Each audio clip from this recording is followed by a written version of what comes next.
নতুন সরকার নির্বাচনের জন্য রক্ত দেয়নি বাংলাদেশের তরুণেরা, বলেছেন ডক্টর মোহাম্মদ ইউনূস।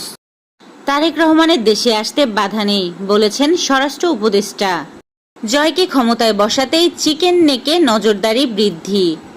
বাংলাদেশ জামায়াতে ইসলামীর কেন্দ্রীয় নির্বাহী পরিষদ সদস্য এটিএম আজহারুল ইসলাম বলেছেন, যারা ভারতের তোষামোদি করবে এবং তাদের দ্বারা দেশের উন্নয়ন কখনো সম্ভব হবে না, কারণ ভারত কখনো বাংলাদেশের উন্নয়নকে সহ্য করে না। অন্তর্বর্তী সরকারের আইন বিচার ও সংসদ বিষয়ক উপদেষ্টা অধ্যাপক ডক্টর আসিফ নজরুল বলেছেন, কারো নিন্দা করার আগে তার সম্পর্কে একটু জেনে নিন। আল্লাহ আছেন, আমাদের সবাইকে একদিন জবাব দিতে হবে। ঝিনাইদহের কালীগঞ্জে দুই গ্রুপের সংঘর্ষে উপজেলা বিএনপির কমিটি বিলুপ্ত করা হয়েছে।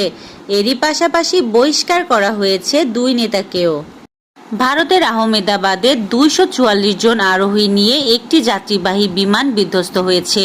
তাদের মধ্যে 232 জন যাত্রী এবং 12 জন ক্রু সদস্য।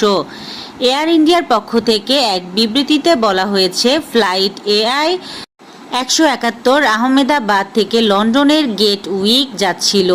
বিমানটি বৃহস্পতিবার দুপুর 1:10 আহমেদাবাদ বিমানবন্দর থেকে উড্ডয়নের কিছুক্ষণ পরেই লোকালয়ে বিধ্বস্ত হয়।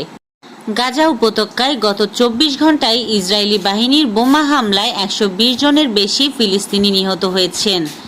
এর মধ্যে রয়েছে বহু ক্ষুধার্ত মানুষ, যারা ত্রাণ সংগ্রহ করতে গিয়ে প্রাণ হারিয়েছেন। চলমান এ যুদ্ধে মোট মৃত্যুর সংখ্যা 55,000 ছাড়িয়ে গেছে। খবর আল জাজিরা। ফিফা ক্লাব বিশ্বকাপ শুরু হবে শনিবার।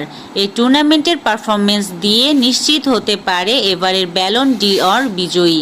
এর মধ্যে গতকাল সুপার ব্যালন ডি'অরের প্রসঙ্গ ফিরিয়ে এনেছে পুরস্কারটি প্রচলন করা ফরাসি সাময়িকী ফ্রান্স ফুটবল। এই ছিল আজকের শীর্ষ সংবাদ। ছিলাম আমি ইয়াসমিন আক্তার, সুরমা টিভি 24।